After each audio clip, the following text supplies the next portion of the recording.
of the Greater Niagara Chamber of Commerce's board, our members and our community partners, thank you for joining us at the 2024 State of the City of St. Catharines address here at Club Roma, presented in partnership with Verge Insurance Group. We have about 370 people in attendance today, and I wanted to thank each and every one of you for being with us. Please know that we never take it for granted. My name is Mishka Balsom, and I'm the CEO of the GNCC. Let us start out by acknowledging that the land on which we gather is the traditional territory of the Anishinaabe and Haudenosaunee people. We recognize and deeply appreciate their historic connections to this place. We also recognize the contributions of Métis, Inuit, and Indigenous people, both in shaping and strengthening the city in particular, and our province and country as a whole. On a more personal note, as a newer Canadian to this country, I humbly acknowledge that I'm continuously learning.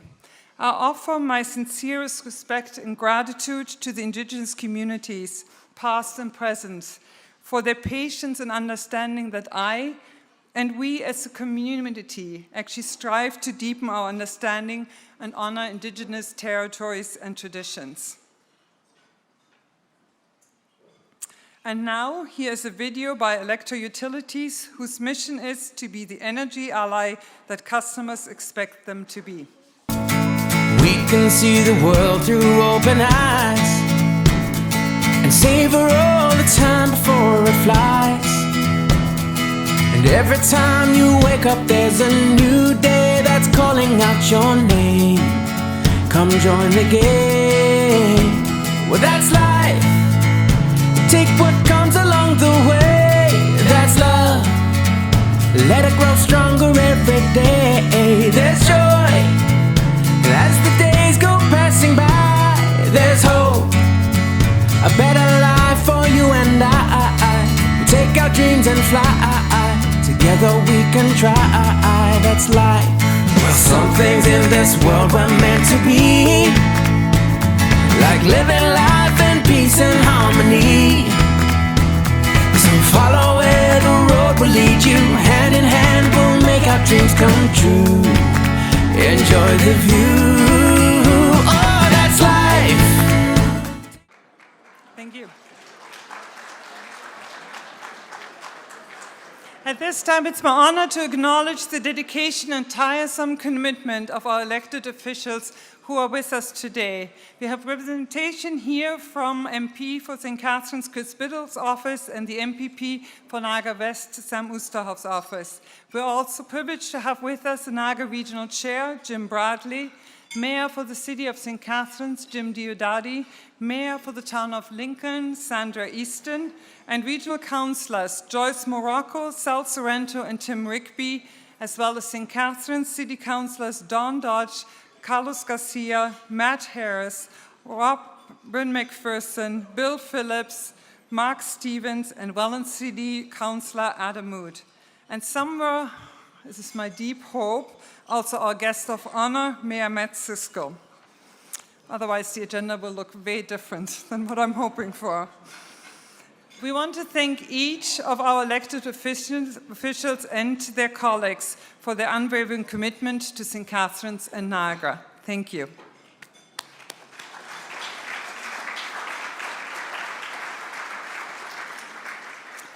I'm equally proud to be here along with so many other organizations committed to St. Catharines and Niagara, our province and our country, to ensure not only prosperity but well-being and sustainability. These organizations and individuals are important during ordinary times and indispensable during the tough ones.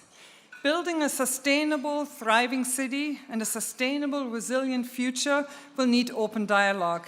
And it will need the engagement of all stakeholders, including the private and non-profit sectors. It is with that spirit that we have come together here today. If you wonder what to expect, you can eat your salad. Some of you have asked, please go ahead. But we are going to, following my remarks, we have the keynote by Mayor Mat Siscoe, followed by a lunch and a fireside chat. The fireside chat reflects many of the questions that you have brought forward to us over the past couple of weeks, and some of you have also asked me some today that you wish to be asked. So if you have something on your mind that you would like to bring forward, please come and find me. I'm sitting at table 3 here in the front, or find one of our colleagues and we'll make sure to include it in the fireside chat.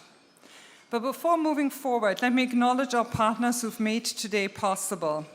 Our title sponsor, Verge Insurance Group. Our sponsors, MNP, Electro Utilities, Enbridge, YMCA of Niagara Employment and Immigrant Services, Ontario Shipyards, the Niagara Association of Realtors, Soundbox Productions, Critelli's Furniture, Move 105.7, Newstalk 610 CKTB, and UTB.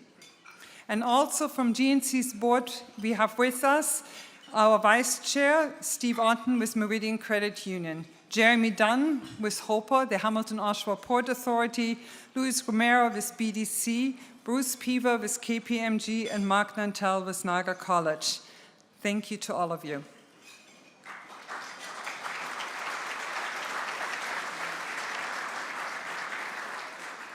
But my personal, very special thanks go to Verge Insurance Group for not only being the title sponsor of today's event, but for their pivotal role in supporting our community. As a comprehensive insurance brokerage, Verge Insurance Group offers an extensive range of services, including personal, commercial, life, and employee benefits insurance, tailored to meet the diverse needs of our community and their clients. Their expertise and dedication ensure that their clients are well protected and supported. But beyond their professional services, Verge Insurance Group's commitment to building and enriching Niagara is commendable. Their passion for community engagement is evident in their ongoing support and collaboration with local causes. By giving back to the community, Verge Insurance Group not only strengthens its ties with Niagara, but also sets a standard for corporate social responsibility. Their generous contributions and active participation in local initiatives have had a significant positive impact on our community, on so many organizations, on so many individuals, and it's making them the valued and respected member that they are today. And I'm pleased to say that we're joined today with a number of members from the Verge team. We have with us Cameron Roy, Scott McMullen, Marko Milosavljevic, Ben Rivers, Michael Modolo, Sarah Abdoubaid, and their Chief Operating Officer, Carolyn Shirk. Thank you for all that you do.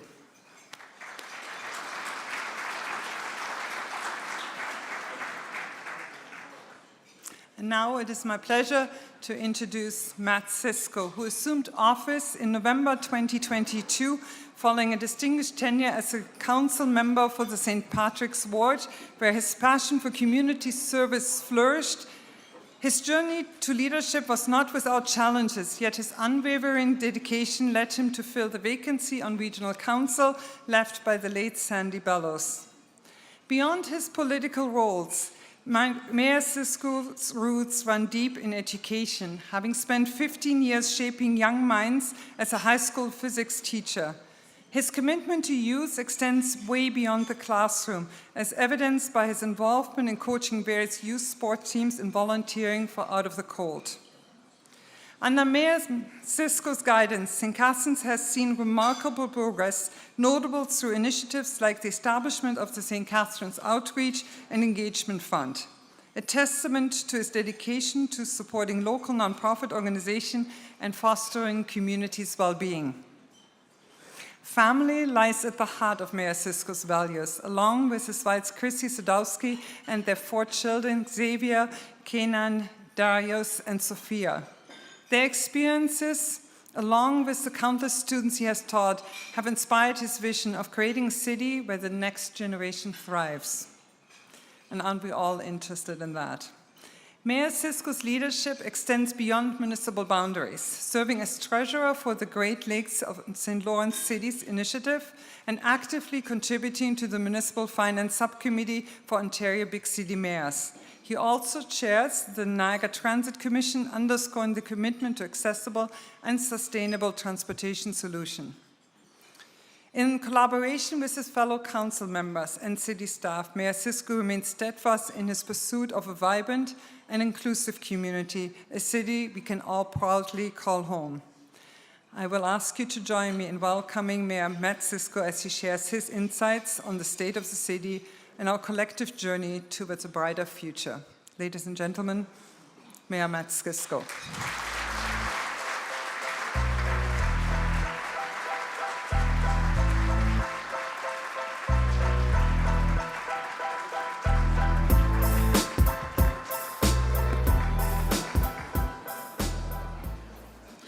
You gotta love it when they let you pick your own walkout music, eh? Good afternoon. Let me begin by thanking everyone here at the Greater Niagara Chamber of Commerce for the opportunity I have today. To Mishka, Hugo, Karina, and all who were involved, my sincere thanks. To today's title sponsor, Verge Insurance, thank you for your support and for helping to bring my words to life. I'd also like to take a moment to thank all of the staff from the city and the region who are able to be here today. From St. Catharines, we have CAO David Oakes and Deputy CAO Aaron Ohosky, as well as members of our senior leadership team, Brian York, Shandor Chanya, Anthony Martuccio, Chief Dave Upper, Tammy Kate, Jeanette Pelletieri, and Christine Douglas. And from the region, we have Deputy CAO Dan Carnegie, Michelle Sergi, Dr. Azim Kazmani, and Adrian Jugle. I'd also like to thank those council colleagues who have been able to make it as well, Deputy Mayor Bill Phillips, Budget Chair Carlos Garcia, and Councillors Don Dodge, Matt Harris, Robin McPherson, and Mark Stevens. And from the region, Chair Jim Bradley and Mayors Sandra Easton and Diamond Jim Diodati, as well as Councillors Sal Sorrento, Tim Rigby, and Joyce Morocco. I'd also like to extend a thanks to MP Chris Biddle and MPP Jenny Stevens, colleagues who are working hard on behalf of our community, both of whom send their regrets today. I'd also like to thank my amazing team, my Chief of Staff, Brianne Whitty, my admin assistant, Alicia Angrilli, and the general of our office, Julie Hughes. Now, I'm going to get in trouble for this next part. Julie Hughes has been in the mayor's office for 4 mayors. My good friend, Tim Rigby, along with Brian McMullen and Walter Senzik, all had the good fortune of her steadying hand. Julie, however, will be retiring in a few months, April to be exact. And if you've ever dealt with the mayor's office, you've probably dealt with Julie. So I don't usually ask for applause, but I'm gonna ask if we could give a hand to the best person I could have ever hoped to have in my office, Julie Hughes.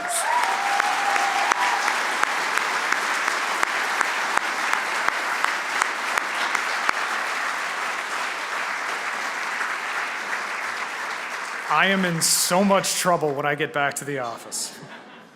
Finally, and I don't usually do shout outs outside of staff and politicians, but I'm gonna be a fanboy for just a minute. As a 13-year season ticket holder of the Niagara Ice Dogs, I'm happy to acknowledge head coach Ben Boudreau is here. Round of applause for that. I, along with many others, appreciate a straight shooter of a head coach who is honest about what the team needs to do, and Coach Boudreau has done that in spades. I'm excited to see what the future brings with the young core of players like Kevin He, Ryan Rubrick, and Charlie Robertson leading the club. I know Coach Boudreau is here with Barry Katzman, so I may have to chat with him about his taste in friends, but I do appreciate him being here. Now that I've indulged my sports fan itch, I checked with Barry before I made that joke, just so everybody understands. Writing a State of the City speech is a funny thing. You want to look back on the year, you want to celebrate the things that went well, maybe identify the things that you need to work on, and then look forward to the next year and discuss all the plans you may have. Last year's speech couldn't follow that pattern because as busy as the first few months of my term were, and our CAO joked that we actually lived 2 full terms of a normal council in the first 3 months, there wasn't time to have anything to look back on. And truthfully, I still didn't have a great sense of what this job looked like, how easy or difficult issues would be to deal with. Now, speaking of the issues I've been dealing with, let me show you a sneak peek of what my first meeting on day 1 of this job has resulted in.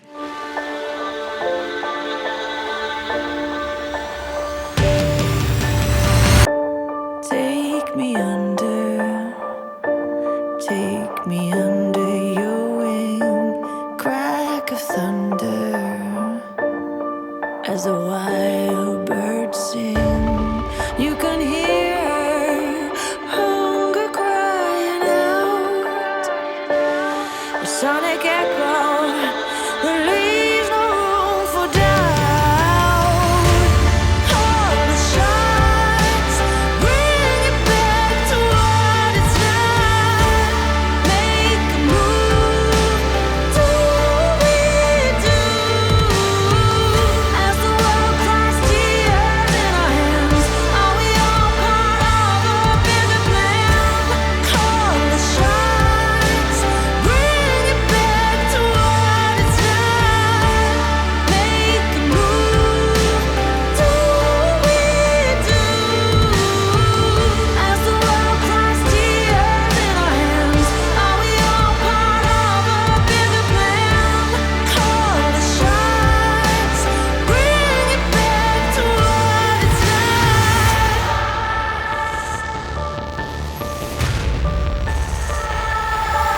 More on that later.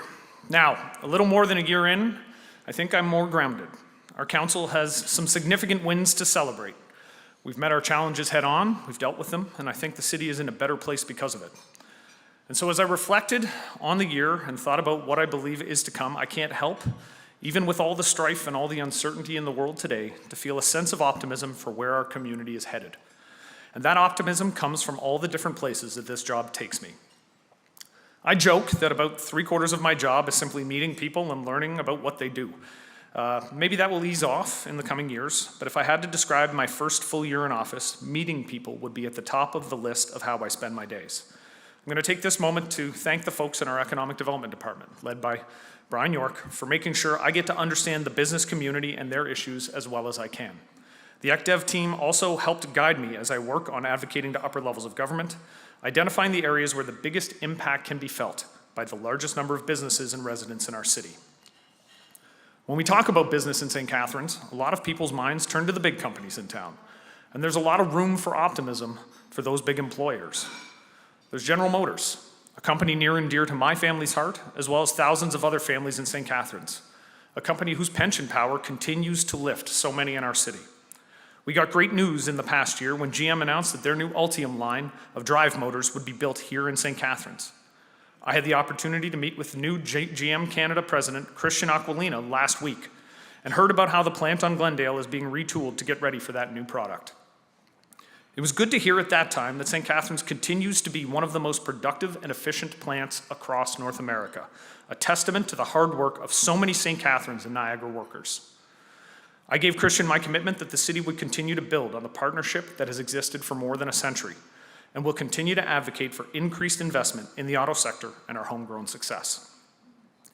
And then there's Ontario Shipyards, formerly Heddle Marine, and just like Twitter is now X, it's going to take me a while before I remember which one is which. We spent a lot of time this past year advocating for an Ontario Marine strategy, and we were thrilled to see the inclusion of investments in labor, education, and training as one of the 4 pillars of that strategy. Areas Ontario Shipyards has clearly identified as being crucial to their continued success, not just here in St. Catharines, but across the Great Lakes in our province. Combined with the recognition that a lot of work needs to be done fostering economic opportunity in the sector, as Ontario competes not just with Quebec and British Columbia, but the rest of the global economy as well, we've helped move the needle with the province in recognizing just how crucial the marine sector is to our province's economic future. And we were thrilled to celebrate the $107 million investment by Ontario Shipyards as part of the Vessel Life Extension Project at Port Weller, with a $3.4 million direct investment from the provincial government through the Advanced Manufacturing and Innovation Competitiveness stream of its regional development program. The reinvigoration of our dry docks continues. Across the street from my office, I see another tangible example of the marine sector in our community, the headquarters of Algoma Central, who also happen to be celebrating their 125th anniversary this year, and are another example of the leadership our community is showing in championing the marine strategy. Algoma has spent the last 2 decades greening their fleet and leading the Great Lakes shipping industry as we continue efforts to decarbonize the economy. Greening marine transportation is another of the pillars of the provincial marine strategy, and St. Catharines will continue to advocate for companies like Algoma, who have been going above and beyond for many years already. Whether it's the companies I mentioned already, or Accenture, leading the growth of jobs in our downtown core, or Ranking Construction, moving forward with its build in Port Dalhousie, or SteelCon, continuing to grow their operations, not just in St. Catharines, but across the peninsula. We are thankful for all that these big companies contribute to our local economy. Now, while it's understandable that when we talk about business in St. Catharines, many folks focus on the big companies, we can't lose sight of the 4,000 plus small and medium-sized businesses in St. Catharines who employ an ever-growing number of our residents. From small boutique shops and restaurants in our downtown to precision manufacturers and tech companies, our small businesses excel in their work and make us proud to live in this city, all while supporting local causes and making St. Catharines a great place to live. In the last year, I've made it one of my missions to get out to as many of those businesses as I can, and the success we see from them gives me a lot of confidence as we continue through 2024 and beyond. There's Arrowhead Coffee, one of 23 food manufacturers in our city. Those who know me know my vice is coffee, And Arrowhead is a Canadian veteran-owned and operated coffee roaster, making top-notch roasted coffee that it ships across Canada to coffee shops and coffee lovers like me. While they proudly roast their beans here in St. Catharines, the impact of Arrowhead coffee is far-reaching, and it also uses its business as a way of supporting veterans, law enforcement, and emergency services workers. Allow me to drop an amateur recommendation here. Diver's Brew, it's a French dark roast. It is absolutely phenomenal. And then there's Fat Rabbit, a new addition to our downtown's thriving culinary scene.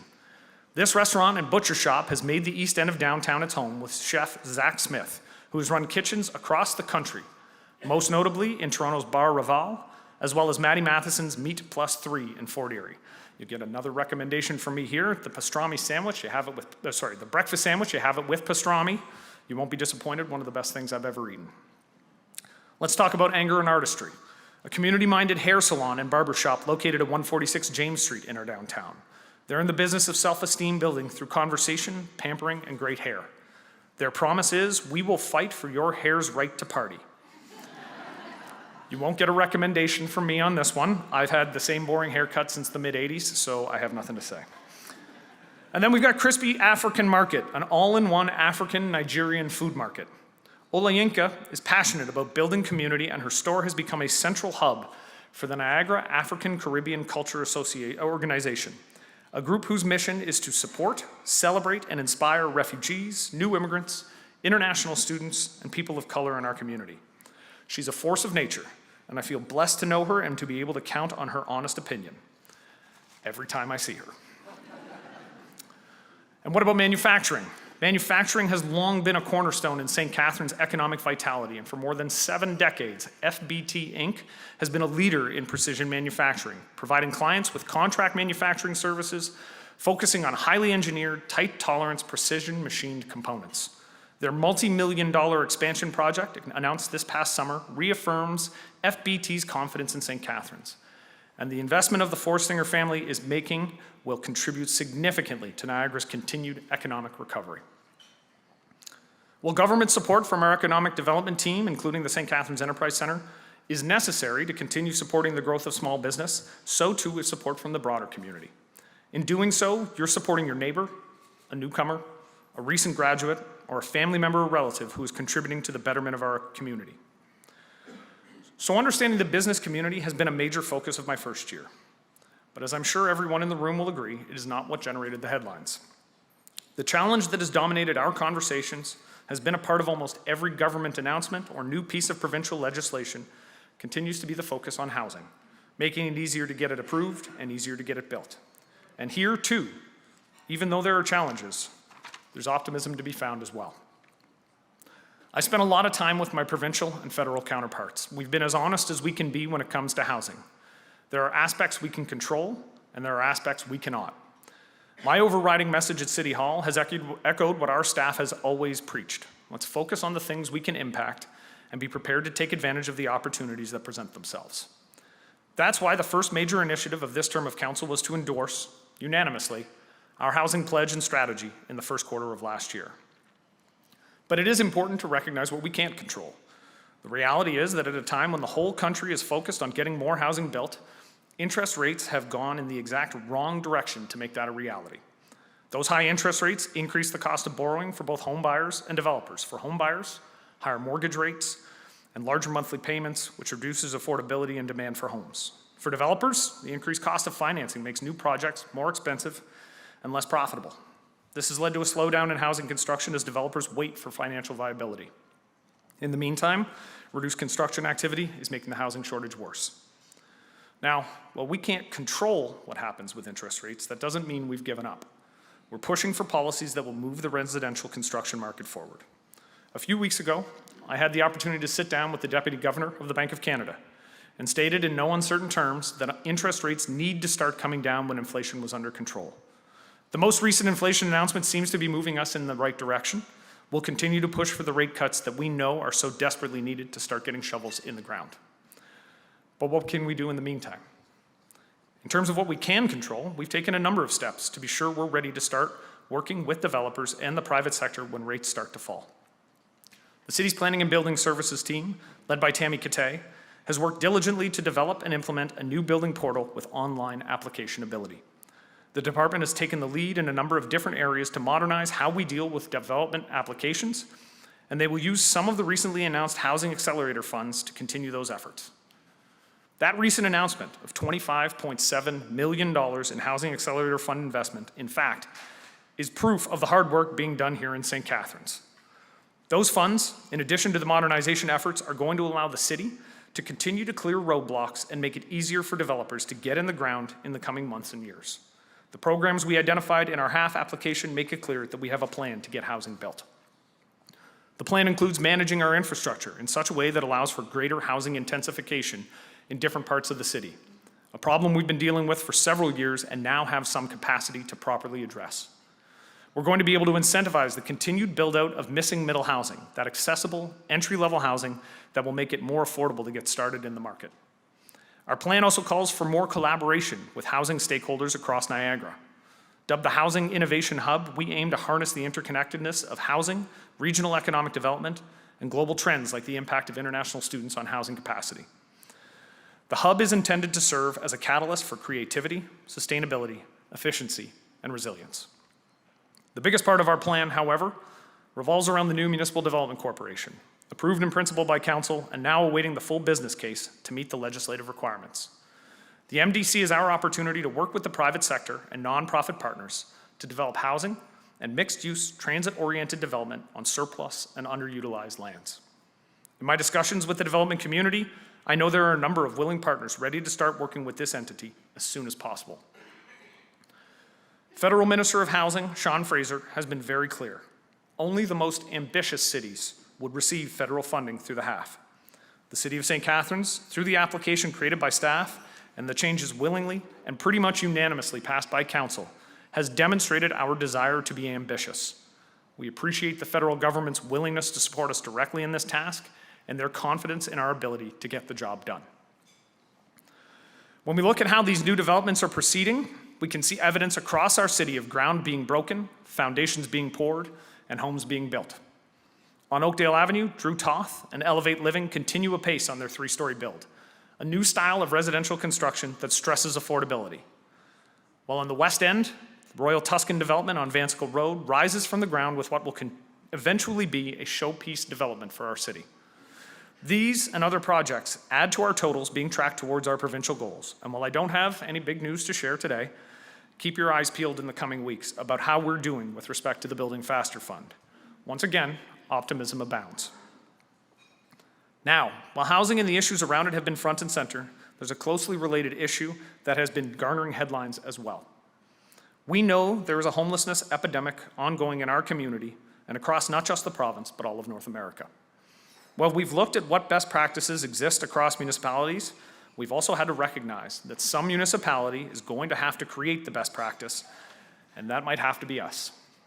Before I go too much farther, a reminder, homelessness prevention is a regional mandate supported by funding from the province of Ontario. But as I've long said, residents don't care who is dealing with the issue, they care that the issue is being dealt with. And so the city has been at the table as the front line that has to deal with the day-to-day issues surrounding homelessness, and our staff have worked hard with the region to find solutions. Our first step this year was to partner with the region on the sale and redevelopment of bridge and affordable housing at 320 Geneva. The former site of the city's Parks and Recreation building, the city demolished the old structure and handed the property over to Niagara Regional Housing, who will, over the next 20 months, build out a 48-unit bridge housing facility, the first step in creating a lasting solution to the homelessness that some in our community are experiencing. The rest of the site will be developed into affordable and market housing, and that development will take place in conjunction with the private sector. With other opportunities in our city, at locations like the old Lynnhaven property on Ontario Street, we are looking forward to considerably more in the way of affordable housing builds in St. Catharines in the coming years. We also worked hand in hand with the region to identify the site of the temporary homeless shelter on Riordan Street, a project that began a year ago and came to completion with its doors opening yesterday. While we all recognize that shelter beds are a short-term solution to problems that require long-term thinking, the simple reality is that shelter spaces will be a necessary reality while we bring projects like 320 Geneva on stream. I will continue to advocate for more shelter spaces to be added to the system in the short term, while we identify locations for bridge, supported, and affordable housing for the long term. It is the only way we are going to deal with the homelessness we see in the community today. At the same time, I will continue to loudly call on the provincial and federal governments to come to the table with funding for mental health programs and rehabilitation for addiction. I've disagreed publicly with the idea that rehabilitation must come before housing, and I will continue to disagree with that notion. But whether you agree or not, the fact remains that a person who is addicted to opioids wouldn't be able to find a rehab bed in this community even if they wanted one. The waits are pushing 3 months. There aren't any beds available. So even if someone makes the difficult decision to get off the drugs they're addicted to, they'll wait 3 months or more before they can get started. That's not good enough, and upper levels of government need to understand they need to do more. The City of Belleville and the state of emergency it declared after 23 overdoses in less than 2 days is the latest example of a municipality by itself trying and failing to deal with the drug epidemic, intermingled with homelessness and mental health crises, that is rampant across the continent. It can't take a tragedy for upper levels of government to provide the support we need. It should not require a mayor, like the mayor of Belleville did, to beg residents not to travel into the downtown for attention to be focused on this issue. Property taxes are not a viable funding mechanism for the challenge in front of us. We need help, and I would ask everyone hearing this message today to reach out to our federal and provincial representatives and let them know that. I truly believe our colleagues are starting to understand what needs to be done. Now is the time for them to help us act.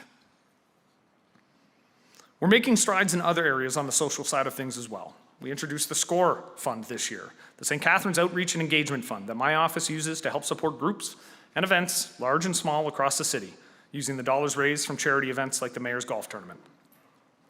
Those dollars have been able to help a variety of large organizations like the Niagara Health Foundation, the Niagara Children's Center, Big Brothers Big Sisters of Niagara, Jillian's Place, and the Young Caregivers Association. That was my wife, if anybody's wondering. At least she didn't boo me this year. But the dollars have also helped smaller groups like the St. Vincent de Paul Food Pantry and the Westview Center for Women. There we go. That was not my wife, so. We'll continue those efforts in the coming year. And if everything comes together the way I hope they will, we'll have a major announcement about a new fundraising event in the next few weeks. Council also made the decision to continue its support for the cultural community through the financial commitment of seed money to the Rodman Art Institute of Niagara that the city provided to help build up that organization to where it is today. A new storefront is now open on St. Paul, and there are several opportunities to view parts of the collection throughout the city. And when the Niagara Artists Centre came forward to request help in their project to build an arts hub in the downtown, the city was at the table there as well, helping them move forward with a project that will continue to clean up the core while building on the legacy of the Creative Cluster Master Plan that kick-started the ongoing redevelopment of downtown. And mixed in amongst all of that work, I had the chance to start the Mayor's Reading Challenge. It's funny, in this job you would expect people to just want to talk about taxes or new development proposals or ideas on how to make the arenas run better. But when people talk to me, one of the first things they want to discuss is my reading club. It turns out, and I'm sure most of us would agree with this, most people just want a connection within their community. The reading club seems to be giving many people exactly that, and I'm glad it's been as popular as it seems to be. There are a lot of other steps forward the city has been taking, things that may not necessarily get a mention in the paper or radio interview, but are important nonetheless. Our fire services, under the excellent leadership of Chief Dave Upper, broke ground on a new Station 2. A good thing, because the old Station 2 didn't have doors big enough to allow a modern standard fire truck to get in. And that build will be the city's first zero-carbon building. Fire Services is also helping to pioneer next generation 911 in conjunction with the Niagara Regional Police. And that has led to increased revenue generation as our fire services pick up dispatch contracts across the province. In Municipal Works, our team runs all of the underlying operations, which are the heartbeat of our city. They work tirelessly each day to ensure people can travel our city safely, drink clean drinking water, and make sure it keeps flowing through the pipes, and that our parks are ready for each and every game time. Under the leadership of Daryl Smith and his team, we're undertaking a massive upgrade to our processes and technologies to catch up and surpass other municipalities when it comes to the way we maintain our city's assets and deal with customer work orders. Those improvements will become more visible as the term progresses. Our Corporate Services Department under Jeanette Pelletieri continues to make strides in improving customer service through Citizens First, and the city's information technology infrastructure continues to undergo a massive restructuring as it is brought up to modern standards. There are a variety of improvements that residents have already started to see rolled out, including e-billing, the permit application portal I mentioned earlier, and the next-gen 911 and fire services, amongst other improvements. Legal and clerk services, led by our city solicitor, Shandor Chanye, has been quiet. And to be blunt, I think that's a good thing. If legal's busy, there are problems. I prefer to not see Shandor very much. Our Engineering, Facilities, and Environmental Services Department under Anthony Martuccio won a Climate Action Award for the work done integrating climate change issues into our infrastructure asset management planning. And work has begun on the design of a new Civic Square and James Street redevelopment in the downtown, which will complement the new residential builds that have already begun. In Community, Recreation, and Culture Services under Phil Christie, work progressed on several projects this year, with funding from the province announced for a revamped Sunset Beach, work completed on the revamp at Bogart Park, again with funding from our provincial government, and a number of great new exhibits at the Loch 3 Museum. Staff also started the consultation with the public on a new and improved Fairview Park, as well as a new recreation facilities master plan. And that document will help to form the basis of what St. Catharines looks like on the recreational front for many years to come. And our financial management staff, under the leadership of Christine Douglas, delivered the first multi-year budget in our city's history, and they did it while navigating the new strong mayor process, a learning curve for all of us. I'm pretty proud of the fact that we kept this year's tax increase as low as we did after a difficult 2023, just a 0.72 increase on the average homeowner's tax bill for 2024 as a result of the city's decisions. As we look across the Golden Horseshoe, we can see the same issues that played out here last year playing out in other cities. The result of increased social pressures and costs downloaded from upper levels of government have put the strain on all cities and towns across Ontario. We faced that reality last year. Others delayed the inevitable until now. I'm proud that while introducing a tax increase deferral program for low-income seniors this past year, we were still able to keep downward pressure on our taxes for 2024. The thing that I'm most proud of on the staff side this year, one of my goals from my time as a budget chair was to see our city access more of the grant dollars that exist at upper levels of government. In 2021, we were only able to access $1.8 million in grants. In 2022, that number rose to $4.9 million. I'm happy to say that in 2023, under the leadership of CAO David Oakes and Deputy CAO Aaron Ohosky, the city was able to access a total of $30.5 million in grants. While every year will not be that successful, I can commit to residents that we will continue to make every effort to access outside revenues and avoid placing the burden on the property tax levy. So as we finish the look back, what's to come? This past weekend, we hosted a FIBA qualifier for the AmeriCup, an international basketball competition featuring some of the best players in the world. This was another in a growing list of events we are actively pursuing in sports tourism opportunities. Whether it's the recent announcement of the successful 2025 Minto Cup bid by the Junior A Athletics and the return of the National Lacrosse Championship to St. Catharines, or the St. Catharines Golf and Country Club's successful bid to host the 2025 World Junior Girls Golf Championships in September of next year, or the World Rowing Championships, the Triple Worlds, as my friend Bill Schenk likes to remind me, coming to our hometown at the world-famous Royal Henley Rowing Course this summer. All of these represent a concerted effort by both city staff and city council to grow our portion of the tourism pie here in Niagara and bring those tourism dollars to be spent in all of the amazing places our city has to offer. Places like these.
Now, if you were here last year, you saw a video entitled "This is How We Live," which featured the recovery of the tourism, culture, and culinary sectors in St. Catharines, with footage captured at in-person events across the city.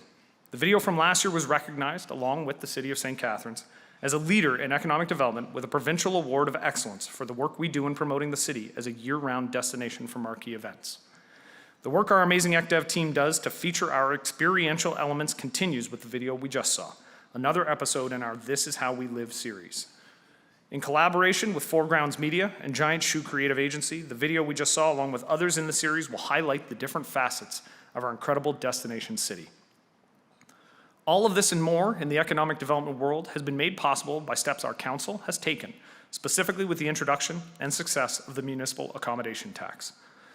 That tax has given council a revenue tool that doesn't affect local taxpayers, but gives the city the funds it needs to partner with groups and attract events that will continue bringing people to St. Catharines year-round. We've taken this program even further by collaborating with our friends in Lincoln on a tourism marketing partnership to allow us both to leverage the natural beauty and homegrown industry that our part of Niagara provides to continue to build up this world-class destination. And I'd be remiss if I didn't mention the ongoing work we're doing with the wine sector, the grape growers, the Tourism Partnership of Niagara, and our municipal, provincial, and federal partners to build on the success of Uncork Ontario, the economic strategy that was presented by Deloitte last year and can hold a major key to economic revitalization throughout the northern tier of the Niagara region. It's not good enough anymore for individual politicians to score political points by taking half measures. The Uncorked report provides a template for building not just the wine industry, but also tourism, culture and entertainment, food and hospitality, construction, next generation manufacturing and farming, transportation infrastructure, and education. Too often we commission studies and reports and then allow them to gather dust on a shelf. We can't allow that to happen with this project, and the City of St. Catharines will be there at the table with the resources we have to provide to push our provincial and federal counterparts to make Uncork Ontario a reality. As we look ahead in the other areas that will be on the work plan this year, housing will again dominate much of what we do at City Hall. Finalizing the plans for the Municipal Development Corporation, setting it up and getting some quick wins will be job number one over the coming months. And I'm excited to see what can be done with the partnerships many in the private sector have expressed a willingness to engage in. The MDC will need to be nimble to operate in the current difficult housing environment, but I have no doubt that with the right people at the table, and I see some of those people in this room right now, we can operate in an environment where maybe the private sector alone wouldn't be able to go. Finally, another topic we know will be a part of the coming months is governance. I will say, I have thought I had made my final comments known on the governance topic in Niagara many times over the last 15 years, and every time I've said my final piece, it pops up again. I won't belabor the point too much, but I will say this. The current system as it currently sits doesn't work as well as it needs to in Niagara. That's not a comment about the good people working at both the city and the regional level. I'm blessed to work with some exceptional people, but changes need to be made to get St. Catharines and Niagara working optimally. I've made my stance pretty clear and presented this to the standing committee when they were in town a month ago. I believe the four-city model is the best option for the people who live here. If you made a map of where the people live and where the economic activity existed, an outsider looking at it for the first time would likely assume four cities was what existed in the first place. But regardless of what decision the province makes, whether it's four cities or one city or the status quo or something in between all of those, changes need to be made. More control needs to be exerted at the local level to get housing built. Shared services need to be a focus. I'm proud of the work that David Oakes and his fellow CAOs have done to work across municipal boundaries, but more needs to be done. As I wrote this speech this year, it became very apparent to me that writing your first State of the City speech and writing your second State of the City speech are very different processes. For one thing, you have an actual record of accomplishments you can talk about when you write your second speech. But that means your first speech can be filled with high-minded rhetoric and wonderful ideals. By year two, things have happened, events have transpired, and decisions have been made which force you back into reality. We've had to make really hard choices over the last year. I would never pretend they were easy. They were tough decisions, and a few of them kept me up, thinking over the ramifications. I will also say, they aren't any different from the choices that just about every city our size or larger has had to make. whether it's budgetary, or dealing with homeless and encampments, or trying to decide how best to deliver services. But regardless of how hard those decisions are, I still believe, as I did last year, that the vision is the right one. There's so many reasons to be optimistic, many of which I've just laid out. We need to continue to do everything we can as we fight through everything else that is going on around us, and we avoid getting bogged down in debates that have nothing to do with the work we've been elected to do, to ensure that this is an affordable place to call home. We need to promote the ideas that will make all aspects of life in our community accessible to all. And we must ensure that the four, yes, still 4 levels of government in St. Catharines are held accountable and work together to make certain that equality of opportunity is ensured for all of the people who call this city home. I'm committed to that vision, and I'm encouraged by the optimism that I feel every day in this job. I know everyone else in this room is committed to that ideal, and I hope you feel that same sense of optimism. I look forward to the work of continuing to build equality of opportunity for all those who call St. Catharines home. Thank you.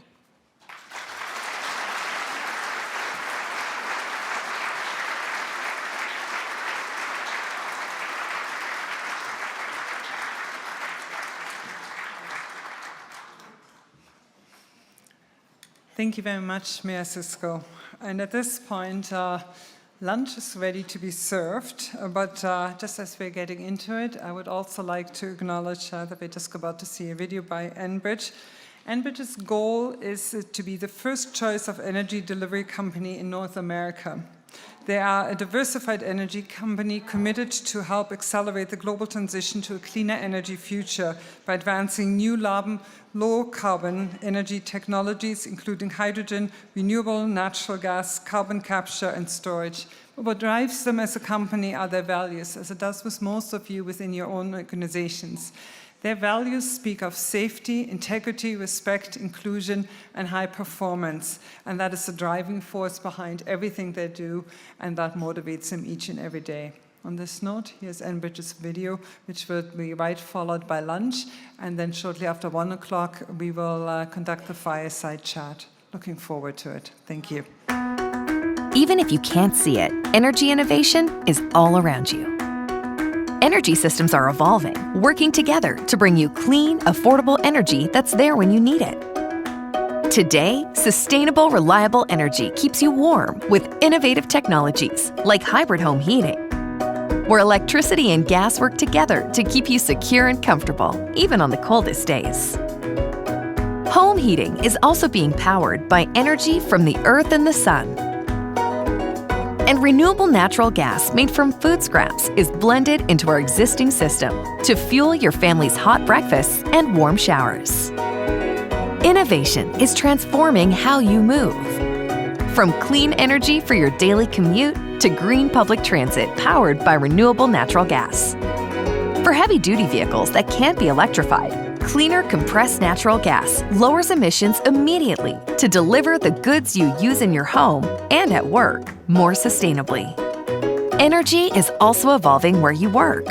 Groundbreaking technologies are making industry cleaner, like recovering energy from wastewater to heat and cool your workplace more efficiently, and capturing and storing emissions that come from making the things you depend on, like steel for your car and concrete for your home.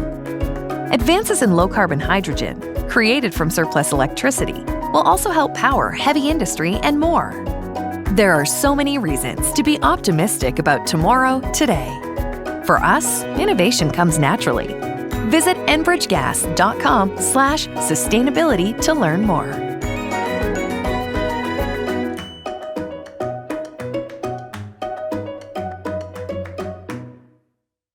Ladies and gentlemen, it is so wonderful to hear and see that you're enjoying each other's company, and especially the amazing food and services provided by Club Roma. May I ask you to join me for a round of applause to all the staff that actually makes this happen. Thanks to Club Roma.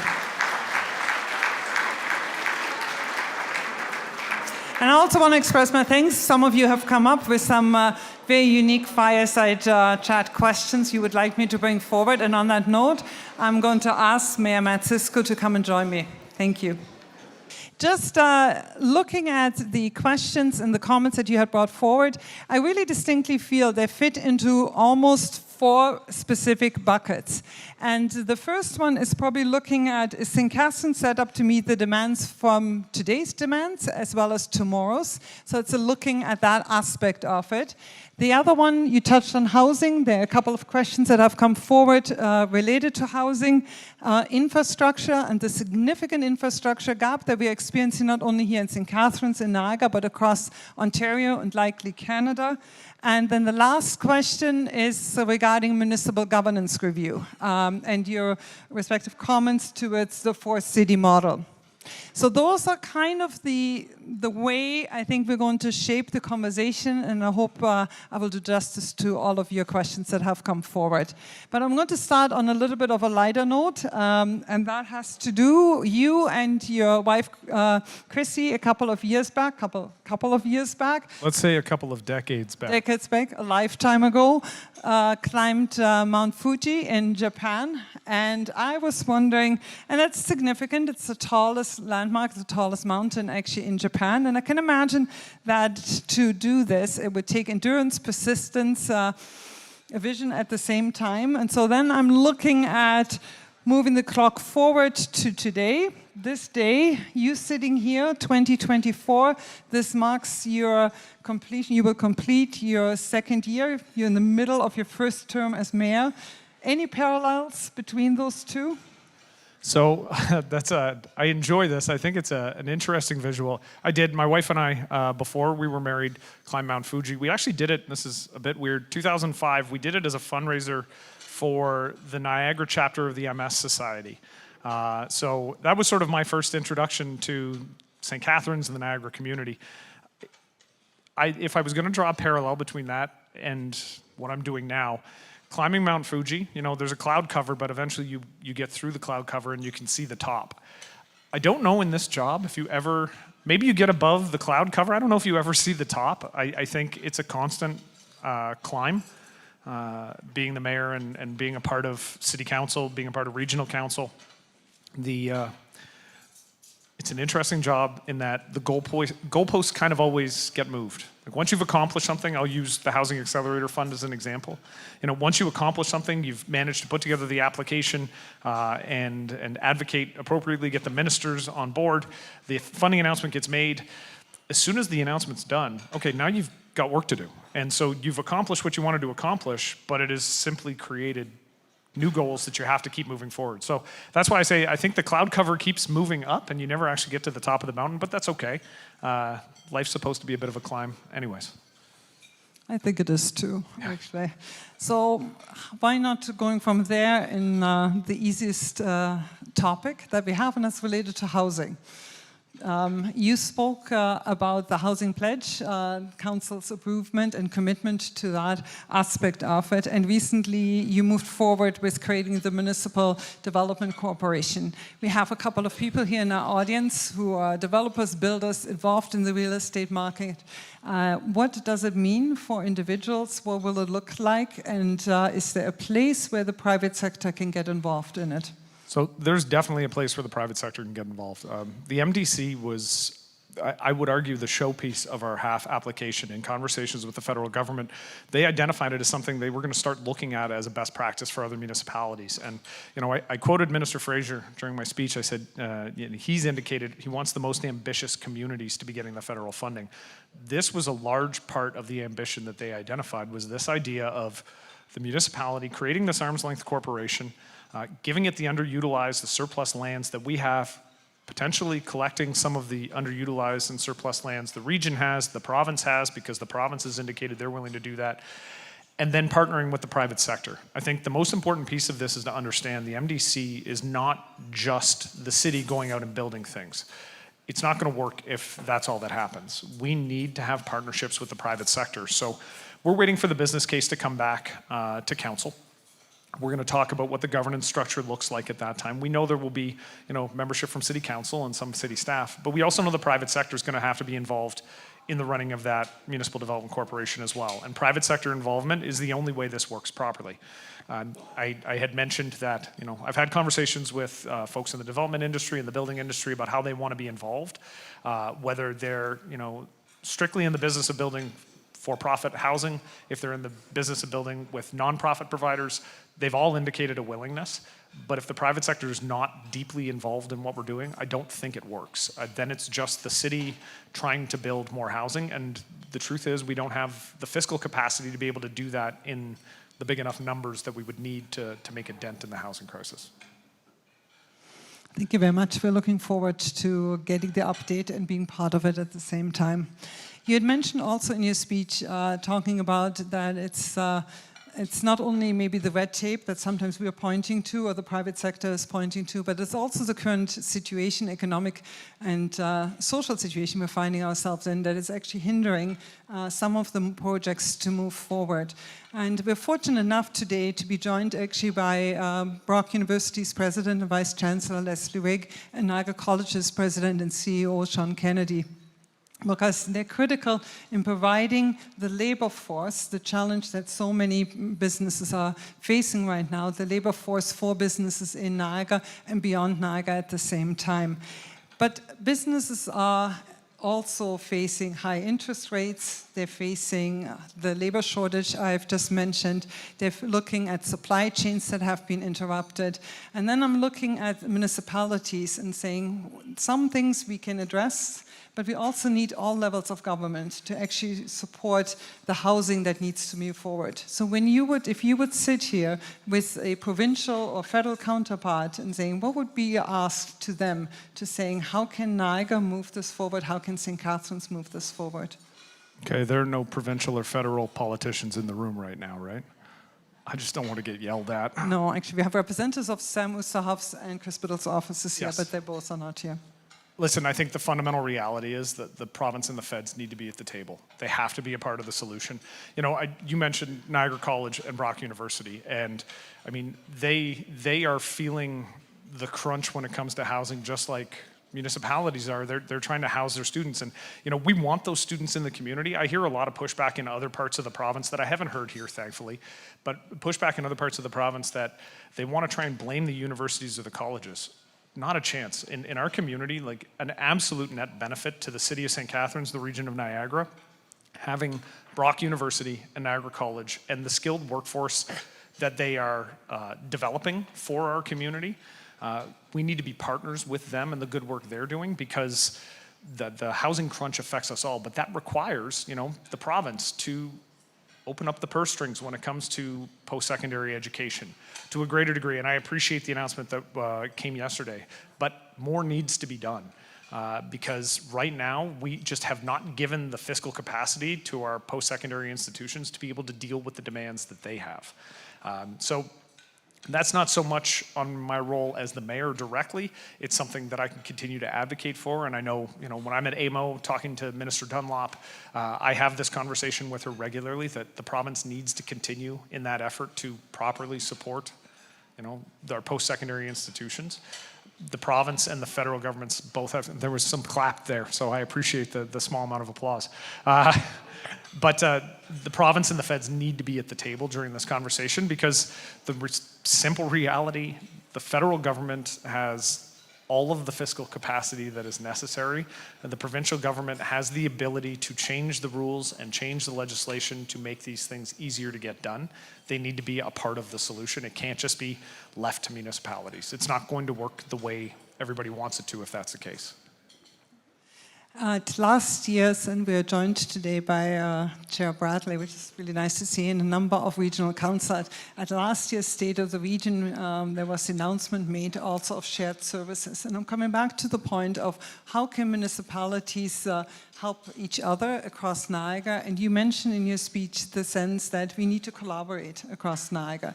And the region had set up a department of shared services with the focus of how can we lean on one another to make a difference. Because one one of the biggest challenges that municipalities face, it's maybe hard for us to see sometimes, is also on the labor front of it. There's a high turnover where one leaves from one municipality to another, and there's some departments that are having a real difficult time actually staffing it to full capacity. The private sector experiences it, but the public sector and most definitely the nonprofit, all in each and every one of the sectors is experiencing it.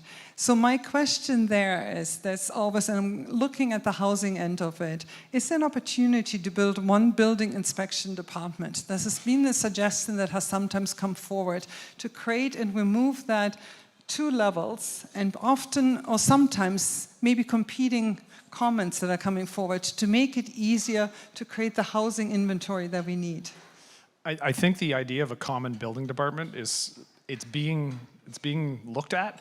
I'm going to start off I will say, I'm going to give a shout out to the City of St. Catharines for swiping some absolutely phenomenal building inspectors from the City of Niagara Falls. I'm always happy when people come over to the right side of the canal. But I think that actually speaks directly to it, because for every building inspector that we take from Niagara Falls, we see a planner that goes to Fort Erie, and we see, staff moving back and forth. And I know Mayor Diodati and I have talked about this. We need to get to a place where we're not competing with each other for the talent that we all need, but that we could share and probably wind up as a region significantly farther down the road. So, I've had this conversation with our CAO. I know Dave Oakes is discussing it with other CAOs about how do we get to a point where we can share those services, and how can we do it quickly? And I'm going to actually just give a little bit of credit. My friend Chuck McShane is here somewhere. This is something he's talked a lot to me about and made me aware from the building industry side of things, make me aware of the frustrations that they experience, because that labor shortage, it's across the sector in all kinds of different ways, but at the municipal level, when it's talking about inspections, a lot of times, we're now getting down to the nitty-gritty of, okay, we get the inspection and then this business can open up, or that housing is now fit for occupancy, and every delay costs money. And that money could be the difference between getting a few more residents employed or not getting employed. So that is very high on the work plan at the City of St. Catharines to see what we can do to make that a reality. I think it's in a region like Niagara, regardless of the governance model, that just makes sense. Whether we're one city or 4 or 12 and 13, a common building department would make a lot of sense. But I will say there's also other work that would have to be done as well. You need to make sure that everybody's singing from the same hymn book, and different building departments are going to have different standards. So there's a lot of work, but it's something I want to see some movement on it, and I don't think it's unreasonable to expect that to be one of the next steps. And I think it's good to hear. I'm looking forward to next year's State of the City. I'm not sure about you, but I am. A follow-up question to it. Maybe it's not the building department, but the building inspection only. Maybe it starts somewhere in moving it forward. But on the note of housing, do you believe that the strong mayor powers granted to you will help expedite the housing construction? You recently waived your right to use it when it comes to the 2024 budget. But do you think he will use it again in the future, and what role does it play? I'm just going to say the number of questions my office gets and the number of memes that are forwarded to my office about my superpowers, strong powers, all the rest, it's staggering to me. I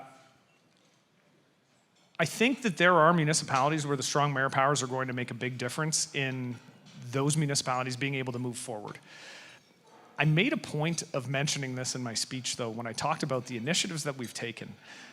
I'm not going to pretend that every decision has been unanimous, but the vast majority of the decisions my council has made have been unanimous. And when they haven't been, there are naysayers, and I respect that there will be different viewpoints on some of these issues, but still strong majorities in almost every case. So I haven't felt any need to use the strong mayor powers, and I don't know if I will need to. My council seems to be very, very focused on the goal. I think they understand the assignment here that the province and the federal government have given us in terms of breaking down the barrier, and eliminating the roadblocks that stand in the way of getting housing built. And when you have housing built, there's always going to be some pushback in the community. We see this across the province. But I will also say in St. Catharines that opposition, where maybe it was very loud in the past, has gotten quieter, because I think there's a recognition. We are an older community. That gets said a lot. older folks, maybe looking at their kids or their grandkids and thinking, well, I was able to purchase a house when I was 27 after saving for a few years. Why can't my kids, why can't my grandkids get to that point? And I think there's becoming a dawning recognition that the NIMBY policies that we've had in the past just don't work. I ran on a platform of getting housing built. The province has been moving in the direction of getting housing built. The feds have accepted that they have a role to play in getting housing built. I think the population, residents have that realization as well. In fact, some of them may have gotten to it before any level of government did, because they want to see their kids and their grandkids being able to live in the community where they grew up and build a family. They want them to have the same opportunity, just like I do, just like I'm sure everybody in this room does. You want to make sure that the next generation is actually able to live in the place where they grew up. Thank you. I think there's a lot of people in Niagara who have exactly that feeling. This is their home, and I think as a parent, you also like the idea, I like the idea of having my kids close and them having the opportunities. So what do we need to do to create that future? There's a perception, and I was wondering if you can say it's right or not, but that St. Catharines, unlike many of its neighboring municipalities, is out of green space and must build up. Landlocked, and so the question always, is that true? And can you talk about the inventory of land that the city has available, both city-owned or in general sense of undeveloped lands? What are the assets of St. Catharines? Because when we look at Niagara Falls, for example, we see a tremendous amount of growth in other areas that haven't been pursued in beforehand. Does St. Catharines face a different challenge? I feel like you're trying to pit me against my good friend Diamond Jim no. over there. In terms of the philosophical underpinnings of urban sprawl. No, I won't go there today. I'll save that for an argument for another time. The truth is, and you kind of hit the nail on the head, we have, I checked on this, I think we have about 100 acres of greenfield left in St. Catharines. So we are constrained by the urban boundary, whether you agreed with any of the things that were going on over the last year with respect to, expanding urban boundaries and greenbelt expansion and all the rest, none of those changes were made in St. Catharines. The provincial government was pretty clear that our urban boundary is our urban boundary. So our option is to build up largely. One of the things that I've been saying to the provincial government specifically is, when you're looking at municipalities, there are municipalities that are blessed like Niagara Falls. They do have the greenfield, so they're able to offer that more traditional form of development. But if there are ways for the province to allow us to incentivize, a developer maybe partnering with a low-density developer partnering with a high-density developer, maybe Niagara Falls being able to take some of the low-density development and some of that higher-density development coming to St. Catharines, or if we were to partner with Thorold, who's in a similar situation. We think that there are mechanisms that the provincial government could bring in to allow for that incentivization, which isn't currently allowed, to try and get some of that high-density build done. St. Catharines is going to build largely up. It's going to be infill, and it's going to be higher density. There's a need for it. I mean, St. Catharines has large tracts of lower density, single-family homes and townhomes. We have a lot of that already. I think there's some pent-up demand, which we're starting to see addressed in the downtown core. This goes back to that interest rate conversation I was having earlier. I go to bed every night praying for a 50 basis point cut in the interest rate. I haven't seen it yet. I'm hopeful, though. Our meeting with the Deputy Governor of the Bank of Canada was very positive, and inflation seems to be getting under control. So I think if you see those rate cuts, you're going to see shovels getting into ground, and you're going to see those higher density builds, which is what we need, and it's what we can accommodate.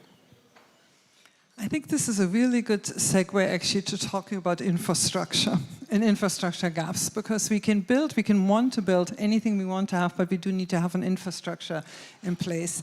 And you and I think it was a couple of months ago, had a conversation and we talked about the overall infrastructure gap that exists in Ontario. And I think the one in Niagara alone, I think looks at around $5 billion, or give or take. This is a number that resonated with me, or that I remember. But it's high. It's high. Whatever we're going to say, it's going to be high. What are the most pressing infrastructure needs when it comes to St. Catharines to actually allow for the movement and the growth that you want to see? Water, wastewater. very simply. And I would argue in Niagara that's the same answer for all of us. I've spent a lot of time over the last year advocating for dollars for the South Niagara Falls wastewater treatment plant, because that is a necessary infrastructure upgrade that we need. But within the city, we have the same constraints. We've been in difficult situations. It's one of the things actually that the Housing Accelerator Fund is going to allow us to address, is being able to identify where those pockets in the city are that could accommodate greater intensification, what areas should be able to accommodate, and where do we have to focus our capital infrastructure dollars. But if I was going to pick one place, it would be the wastewater infrastructure. We know we have, I think it's a $781 million infrastructure deficit at the city. I'm going off of memory right now because I haven't checked recently, but I want to say it was $1.8 or $1.9 billion infrastructure deficit for the Niagara region. So your number of $5 billion is probably not that far off when you add up all of the other municipalities across the region. This is where I think the federal and provincial governments have the biggest part to play, because 2/3, 67% of the infrastructure is maintained and controlled by municipalities, and we collect 8% of the overall taxation revenue. So if you think about that, government, one of its major functions is to maintain the infrastructure in communities and across the country. And the level of government with the biggest responsibility, 2/3 of the responsibility, collects less than 10% of the taxes. So something has to give. There's a municipal framework of funding that just doesn't make sense here. And I've talked about it before. I'm sure this came up last year. I'm sure I will continue talking about it. We're starting to get traction from organizations. AMO and FCM are really starting to push that the municipal fiscal framework has to change in this country. So we're going to keep advocating with them and bring that to big city mayors and whatever organization is willing to advocate on our behalf. And I think it's a perfect way actually to talk about it. You as a council have committed to that, to the growth and the municipal growth framework and the restructuring, because somehow something in that formula doesn't seem to be right. And I think it's something that it wasn't historically there, but it's something that has developed and has grown into it over the years with the transfer of services between different levels of government. For the audience here and the municipal growth framework, from a chamber point of view, we're very much interested in it. We're promoting it as well across Ontario with our partners at other chambers and in other provinces possibly too. But what does it mean for St. Catharines? What would it look like? What are you aiming to say? What would that partnership look like between the provincial and federal government?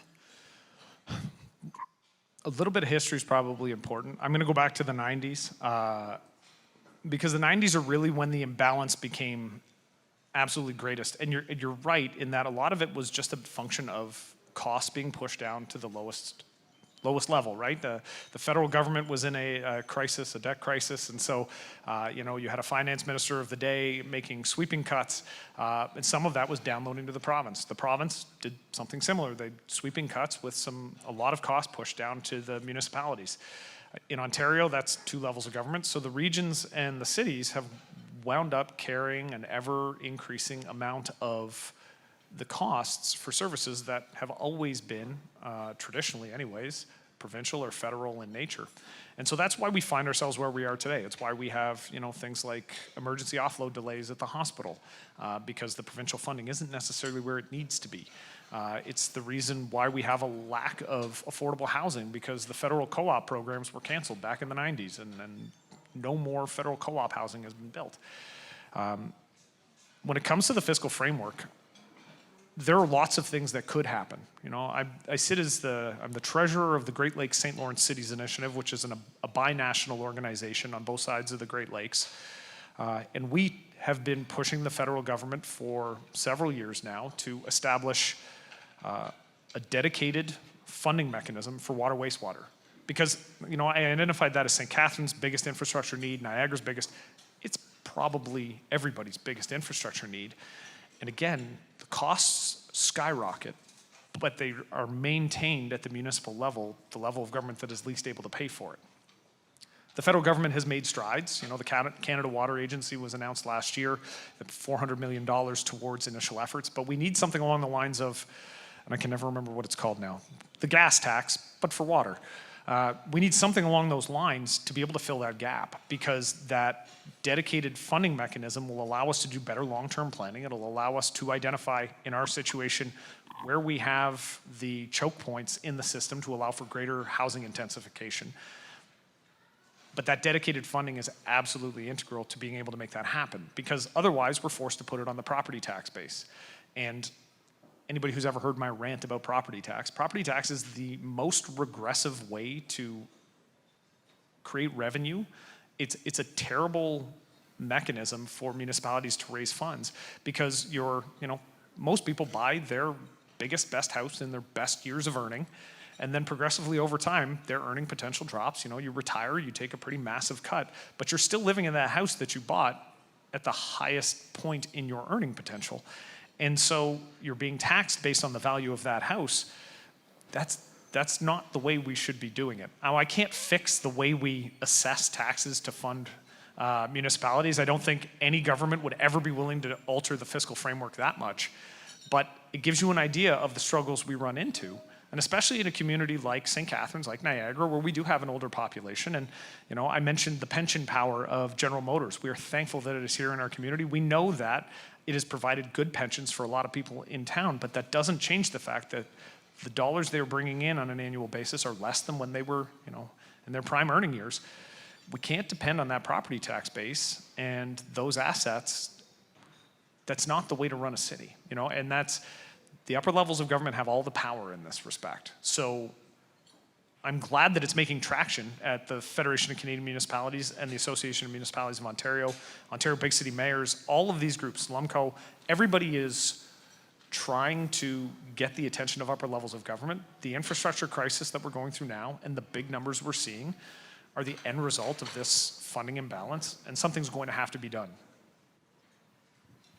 We fully agree with it from a Chamber's point of view too, and we've looked at the number and analyzed the data too. There needs to be a shift. Something has to happen. Yet at the same time, no organization can bank on it and saying, yes, it will happen. So we possibly also need to look at the scenario and saying, what does the future look like in case it doesn't come to that? And what commitment do you need to make? Maybe you need to look even at partnerships with the private sector to saying, we need to move forward more courageously, differently than what we've done in the past. Because moving forward is the same, it results in the same results, or as the challenges are growing, it's going to become more difficult. And I think that sometimes the private sector, not always, but sometimes we look at bureaucracy has grown, governments have grown, the challenges have grown at the same time. It's an opportunity for us, if the municipal growth framework doesn't come into play, that we actually really look at it and saying, we're committed, we're courageous, we're going to address these issues that we have in different ways. I think that's absolutely what we have to be doing right now, and I think in a lot of respects we are. At OBCM, we've started investigating new ways, again, on water, wastewater infrastructure, looking at the idea of municipal bonds that we may be able to issue to be able to start funding some of this infrastructure in a way which, takes away from the development charge side of things, because we've heard very loudly that there's concerns around development charges adding to the cost of new housing. So we're trying to look at novel and inventive ways, and some of that's being done in conjunction with the private sector. I'll be blunt, I don't actually have any interest in resting all of my hopes on the feds and the province coming to a new framework agreement. I don't have a lot of faith in that happening. So I spend a fair amount of my time now with our staff at City Hall and with my colleagues, other mayors across Ontario, trying to figure out what other options exist. And if it's partnerships with the private sector, we will go down that path. Ultimately, that infrastructure gap has to be made up some way. And if it's not going to be through upper levels of government, it's going to have to be more novel and inventive ideas. Well, then we're going to either develop them or find them elsewhere and bring them here. We don't really have a choice. I've said to folks, I think we're getting to, I don't want to say a breaking point because that sounds alarmist, but I think we're getting to a point where the rubber is about to hit the road. You're going to start to see infrastructure, failing if we don't take fairly drastic measures. And some of it, let's be straight. It's not just a matter of, it's failing because it's old. We have a water wastewater system that was built around dealing with the climatic conditions of 40, 50, 60, 70 years ago. And now we're seeing, storm events that happen, they have measures of all these things, a 100-year storm, a 50-year storm.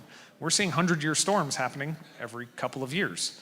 Well, that's supposed to be a storm that happens every 100 years, but we're seeing massive volumes of water that our, stormwater systems just can't maintain. So in the city of St. Catharines case, our stormwater has been tied into our wastewater for a long time. We're going through the process now of separating the stormwater out, but the system was built at a time when this wasn't a concern and when intensification wasn't something we were trying to achieve. So now we have to play catch up, and that's where a lot of this comes from. In our case, at the same time, we're trying to do the modernization so we have a better handle on what infrastructure actually needs to be fixed versus what doesn't.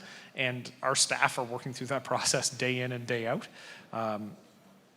But the funding is going to have to be there one way or another, because at a certain point, the work has to be done, the pipes have to be changed, and we have to be able to pay for it. And I think you're making a really valid point with saying, like, the climate challenges that we're facing and the forecast of what it will look like tomorrow is going to be even substantial. On top of it, Ontario is set up to grow significantly, and St. Catharines is one of the communities as well. In the next quarter, like centuries, so in the next 25 years, I think there's a growth percentage of about 25%. This municipality is to grow. All municipalities across Niagara, and so the challenges and the pressures on the infrastructure are actually only going to grow. We're facing it today, but it's also tomorrow. Which I think may be a good way to talk about the governance, because the provincial government right now is undertaking a municipal governance review. It's not the first one. The last one was kind of attempted at 2019. I think there was the word of it, and then it was abandoned. The first round of consultations took place in Niagara in January, and you said at those consultations that you favor a 4-city model. You mentioned it in your speech as well. We are here in this community celebrating the city of St. Catharines. What does it mean to the city of St. Catharines when we're looking at a 4-city model? And often the 4-city model, when people speak to it, is almost aligned with the provincial and federal guidelines, a little bit along those lines. But give us your side on it. I will note today that the mayor of Thorold is not in the room. Well, the mayor of Niagara Falls is still here. So. Yes, he is, and I'm sure he will pass along my comments. I'll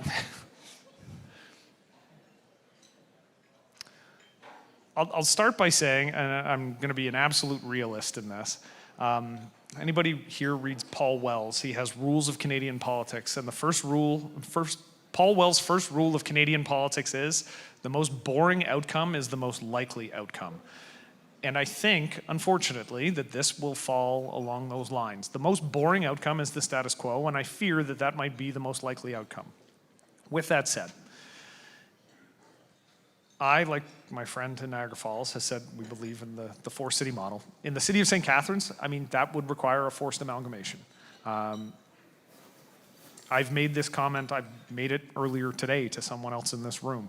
The reality is, if you remove the signs that tell you when you've entered one municipality and left another, St. Catharines Thorold is a situation where an outsider wouldn't know where one began and the other one ended. The two communities are now basically one in terms of their geographic area. We get into these arguments about one side of St. David's Road versus the other side of St. David's Road. Like, oh, well, the multi-use trail is on this side, so this municipality has to pay for it, and they're frustrated because, well, that's a big cost, and maybe there should be cost sharing on the other side, but there was no agreement that was ever come to. And we're talking about, a road that both municipalities share because they have grown into each other and are now one and the same thing. And ultimately, St. David's Road, we should be talking about how do we best serve the folks at Brock University and getting them to and from their home and allowing the transit system to operate to get students where they need to go and all the rest of it. And then we have examples where we have worked really well together. Canada Games Park, when people go into that facility, the impression it gives of our community is so positive. And that was a facility built by 3 levels of government and Brock University, maintained by 2 city governments and Brock University. It's in Thorold. It serves the St. Catharines community as well. It provides amenity space for Brock. It's a perfect example of, well, yeah, if we just work together, this is a lot easier. Now, when I look at the way St. Catharines has been asked to grow, we've been given this housing pledge. Thorold has greenfield, so to go back to that idea of incentivizing, if you compare the greenfield that's developable land in Thorold with the high-rise intensification that we know is necessary in St. Catharines, it's a natural synergy.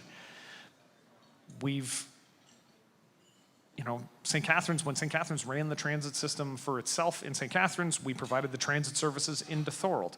There are so many different areas where the two municipalities already work together. It seems like a natural evolution. And the thing that gets lost, and I may have had it out with the Lord Mayor of Niagara-on-the-Lake on this point, because he's adamant, no, it has to say, Niagara-on-the-Lake needs to stay like this. And I reminded him, well, okay, but there was once a township of Queenston and Virgil and St. David's and Niagara-on-the-Lake, and then there was a forced amalgamation that made it Niagara-on-the-Lake. We have to stop looking like the municipal boundaries are frozen in amber and can never change again. Like, the region is evolving. It's been evolving for 150, 200 years.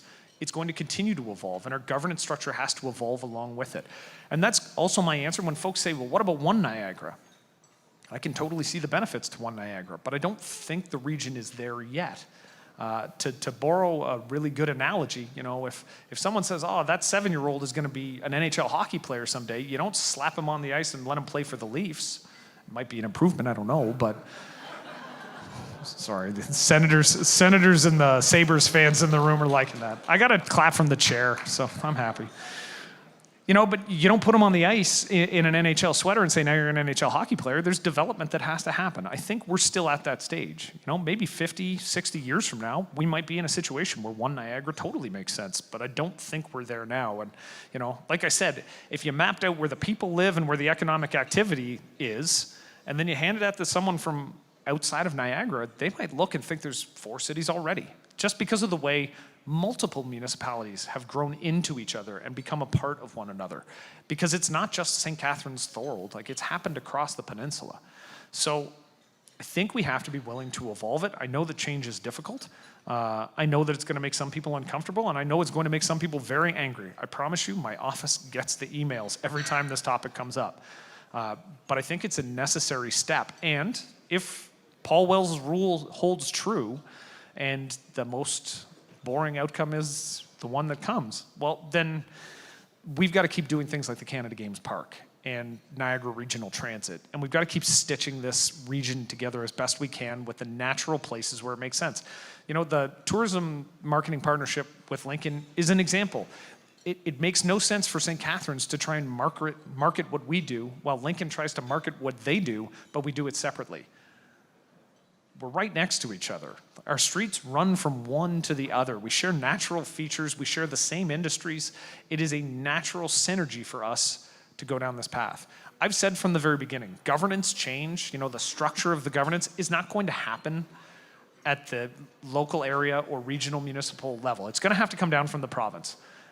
I will make my case as I have, but I'm going to focus on the things that I actually have some control on. So I will focus on the partnership with Lincoln. I will focus on the Canada Games Park with Thorold, Brock, and Niagara Region. I will focus on, getting the canal working better with my canal mayors, in Thorold and Welland and in Port Colborne, because the 4 of us have combined together to become the Welland Canal mayors to advocate at the federal government for the changes and improvements we think need to be made there. I'll keep working on the things I have control of. I need the provincial government to make their decision. And then, frankly, I said this a few times, I need us to stop talking about it. Once we get to a decision point, we have to move on because it sucks the air out of every room that it's discussed in. I agree with you, actually. And I think often from a chamber perspective, we looked at it and saying, it's not the model that's the answer. It's not the 1 or 4 that is the answer. I think the focus needs to be on the service delivery at the best price. I think we need to focus at that level, and the rest will fall into place. I think when we're so caught up into 1, 4, 3, whatever it is, I think we're lost. I think we're making the wrong decisions, because data should drive the best services for the people, for the economy, as we can move forward. Well, I was I'm just going to add something to that, because one of the things that gets lost with the 4-city model when we talk about it, people think, oh, well, you want 4 cities, they do everything themselves. So you'll have 4 boards of public health, and you'll have 4 police services, and you'll have 4 of this. And no, there will be shared services across those 4 municipalities as well. It makes sense to have a regionalized public health. It makes sense to have the regionalized transit system. But ultimately, the governance structure is also not a panacea. It's not going to make all the issues go away. We need to focus on how we're actually delivering the service. Sorry. And you're right, at this point we actually rely on the political will of the province to move this forward. Yep. And if we take a look at appeal, maybe the will is, I'm not 100% sure if the will is still there. So I think the jury is out on this. I was given the 5-minute warning, but I have one question that came up from 2 people actually here in the audience, and it has to do with the downtown. The downtown for 12 municipalities across Niagara is often and has often been seen as the heartbeat of it. We see thriving downtowns in Thorold, you mentioned Thorold, Beamsville, Grimsby. There's many examples close by. There's some examples across Ontario. And I think when people look back on it, they often say what made it thriving is the council's commitment to making the downtown a priority. And we haven't spoken much about the downtown, but I was wondering, I'm not sure if this is fair to make it the last question either, but I thought I'll pass it on to you. I do believe my council remains committed to the downtown. We spent a lot of time, a lot of energy, a lot of money, over the last 15 years in working on improving the downtown. COVID was, still is, has been very difficult to recover from. It laid bare a lot of the structural issues that we have. We're going to see a resurgence in the downtown. That's going to start happening. And I've seen, you can clap for that. Go ahead, folks. I don't mind. But we are going to see a resurgence in the downtown. I've talked to some of the entrepreneurs in the downtown. I've talked to the business owners. They recognize that there are struggles, but I'll use the Carlisle development and the nickel development at 57 Carlisle as an example. When that's done, how many hundreds of new residents are going to live in the downtown? We've got a couple of other projects slated, different varying stages, ready to pull permits, still in the revision stage and going through the process with our planning and building staff, But when those projects start to come online, we're looking at several thousand new residents in the downtown. And when you put several thousand people in the downtown, you're going to see an economic resurgence. We know that's going to happen. But there are structural issues now in the downtown that, as I said, COVID has laid bare. We have to deal with them. And, one of the biggest struggles, I've been going back and forth on this for the last few weeks with staff at City Hall, is, a recognition, and I mentioned it in my speech, that while this isn't our issue, residents don't care. Residents want it fixed. They want to see improvements in the downtown. But that means that we need upper levels of government. And in this case, it's not a money issue. It's a matter of, the court system and the bail system and dealing with those issues. But it's not just a criminality issue. There's a mental health piece and a drug addiction rehab piece. And those need to be dealt with as well. And the opportunity to turn a blind eye to it, I think, is over. I talked about Belleville, and I will point to Belleville. No mayor should have to warn residents to stay out of their downtown core because of the multiple overdoses which are happening. That speaks to how untenable a situation we have. And to the downtown business people who are in the room right now, thank you for continuing to work through that. I walk St. Paul Street and try to talk to as many owners as I can on as regular a basis as I can. I know it's a difficult time, but I think we're making an impact with the upper levels of government who actually have the capacity to fix this. So I will simply say, I think we're moving forward. I think it's going to get better. And that's where my optimism comes from. Because I can see the business people that are willing to lay it all on the line, put their financial well-being and financial viability on the line. As a community, as a city hall, we have to be willing to do the same thing to support our downtown and to support, the business community in general across the city, because, they're the ones who are going to be providing the jobs. It's not City Hall. They're the ones who are going to be creating the economic activity. At the end of the day, it's not City Hall. So we need to support them as much as we can. Couldn't agree more with that. So thank you for that. And on that note, we're always really conscious of the time that we have. And I think I'm being given the sign that this was the last question. Yeah, I'm getting the nod from the left field.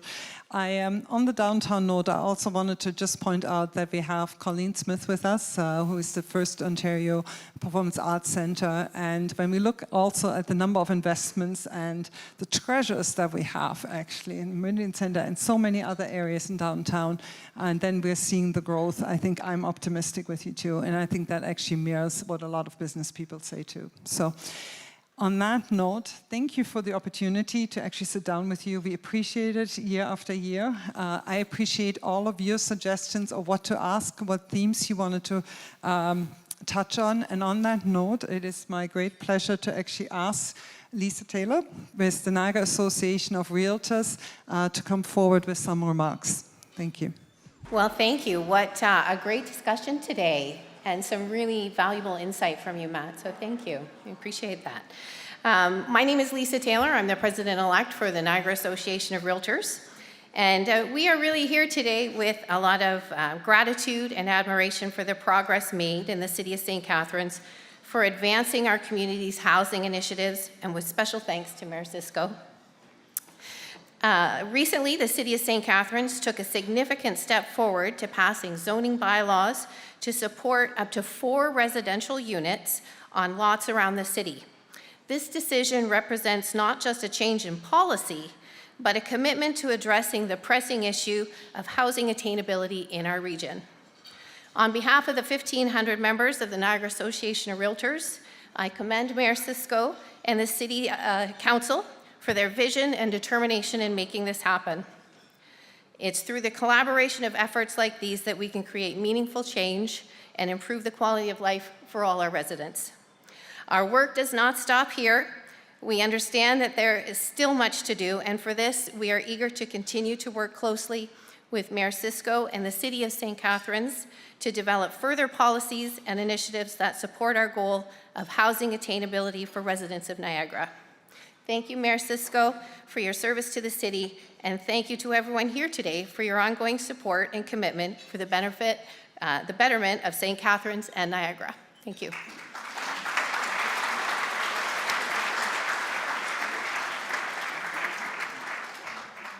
Thank you very much, Lisa. Thank you very much to the Niagara Association of Realtors. Amazing job.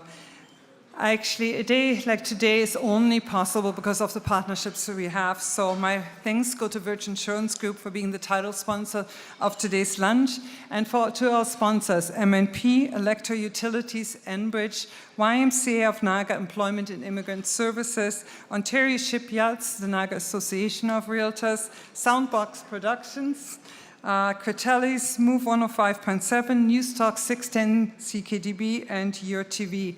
And also my thanks go to my colleagues, you all know them, Karina, Hugo, Savannah, Michaela, Brad, and Jordan. Thank you for making it possible. And to our volunteers, some of them are with some of our advisory councils from Next Niagara, Eric Robert, Aima Khan, and Marianne Fast, and with Win, Marilyn Tian, and Lilia Lamamba. So thank you very much. We couldn't do it with your help by our side. And lastly, my thanks go to Club Roma for making everything possible and so smooth, for the delicious food. It was great. To the Mayor's office for working with you. It is extraordinary. And to all of the colleagues that are making the state of the city happen, it is an honor actually to be here. So thank you very much and have a great afternoon.